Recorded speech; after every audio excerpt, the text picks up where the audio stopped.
জিলা আয়ুক্তক স্মাৰকপত্ৰ কি কাৰণে প্ৰদান কৰা হ'ল আপোনালোকৰ সমস্যাটো কি আচলতে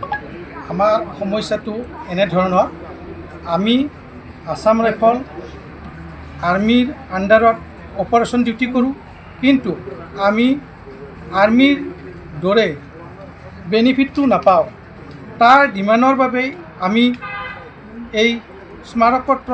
প্ৰধানমন্ত্ৰীলৈ DC চাহাবৰ থ্ৰু আমি প্ৰেৰণ কৰিছোঁ আপোনালোকে কেইবাটা শ্লোগান দিছে শ্লোগানত কি কি উল্লেখ আছে শ্লোগানত আমাৰ ইকুৱেল পে ইকুৱেল ৱৰ্ক আৰু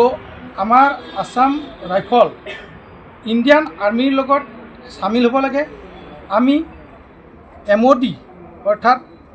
মিলিটাৰী অফ ডিফেন্সৰ আণ্ডাৰত আহিব লাগে এইবিলাক হ'ল আমাৰ ডিমাণ্ড আপোনালোকৰ যদি সমস্যাটো সমাধান নহয় কেনেধৰণৰ পদক্ষেপ পৰৱৰ্তী সময়ত থাকিব আমি যদি সমস্যা সমাধান নহয় তেতিয়াহ'লে আমি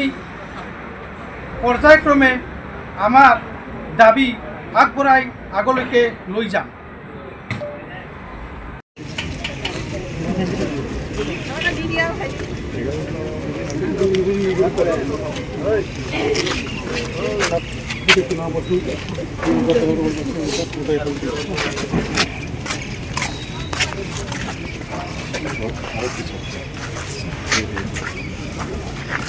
আপুনি পিছলৈ যাওক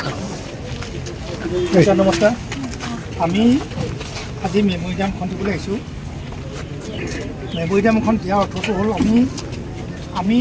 আমাৰ এইটো যিটো Assam rifle ex servicemen welfare association 2014ত আমাৰ এইটো আমি ৰেজিষ্টাৰ কৰিছিলোঁ ৰেজিষ্টাৰ কৰাৰ পিছত এতিয়া DGৰ পৰা কৈছে যে এইটো আনলিগেলি আনঅথৰাইজ আমি সেইটো তেতিয়া আমি প্ৰটেষ্ট কৰিছোঁ যে আসাম ৰাইফলে আমি আজি 30-40 বছৰ আমি চাকৰি কৰি ওলাই আহিলোঁ ওলাই অহাৰ পিছত আজি আমি আসাম ৰাইফলৰ হৈ আমি কাম কৰি আছোঁ আমাৰ যিটো আমাৰ যিটো পেঞ্চনটো আমাৰ আৰ্মিৰ লগত আমাৰ তুলনা নহয় আসাম ৰাইফলক কমটি দিছে আৰ্মিক বেছি দিছে আমাৰ ডিউটি কৰিব আৰ্মি আমি পেঞ্চন পুলিচৰ এইটো কেতিয়াও হ'ব নোৱাৰে তো সেইটোলৈ আমি আজি মেমৰিয়ামত দিছোঁ যে DGৰ পৰা কৈছে যে আপোনালোকে এইটো আনলিগেলি এই সংস্থাটোৰ নাম আমি শ্বৰ্ট ফৰ্মত আৰুৱা বুলি কৈছোঁ আসাম ৰাইফল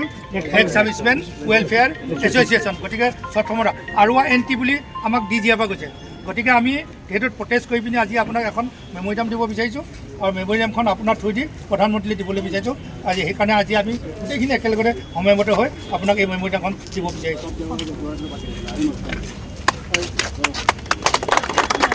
ঠিক আছে আমি আমাৰ ওচৰত কপি আছে ৰিচিভ নাই আমাৰ এইটো এইটো মানে ইয়াৰ পৰা ছেক্ৰেটাৰী থ্ৰু যাব আমাৰ PMO কাৰণে তাহলে ঠিক আছে রিসিভ কপি তারপরে পাছত আমি আমার केमा रिसिभ हुन्छ त हामीले दिए टेक ओभर गयो फोटो छ टेक ओभर गरे फोटो छ फोटो